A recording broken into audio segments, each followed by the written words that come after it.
Rebonjour à tous. Donc, petite précision sur la vidéo précédente. Donc, on avait cette inéquation à résoudre et on a posé f de x égale tout ça. Donc, on a trouvé la réponse de manière algébrique. On a trouvé aussi la réponse de manière graphique. Mais j'ai oublié de préciser quand même quelque chose au niveau graphique. C'est pour ça qu'on va le revoir très rapidement. Et donc, la question, elle était pour quelle valeur de x f de x est supérieur ou égal à 1. Donc, là, on a bien notre fonction, la fonction f de x. Donc, on a toutes ces voilà, elle est ici, d'un point de vue graphique, là.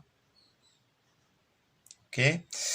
Et ici, on a le point de coordonnées 0, 1. Donc là, on a la droite y égale 1. On voit bien que notre fonction, donc, elle est supérieure à 1 sur cette partie-là. Donc la fonction f de x est supérieure à 1 sur cette partie-là.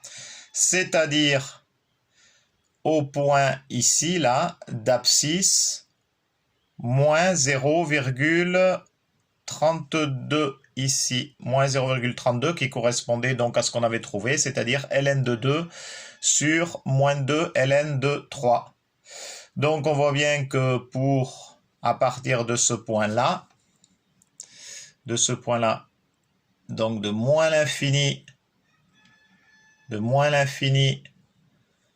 à ln de 2 sur moins 2 ln de 3, la fonction est supérieure à 1.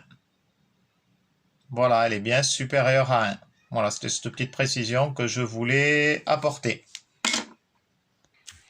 Autre chose aussi, concernant la fonction racine carrée de x, on voit bien donc que cette fonction est positive, puisque voilà, elle est au-dessus de l'axe des abscisses, hein, elle est bien positive. Et on voit bien que elle est définie que sur les x positifs ici. Donc vous voyez, donc de 0 à l'infini. Donc c'est ça en fait qu'il aurait fallu que je dise à la vidéo précédente. X appartient à l'ensemble des réels positifs, ou X appartient à l'intervalle 0 plus l'infini. 0 donc est bien pris en compte, hein. Racine carrée de 0 est bien égale à 0.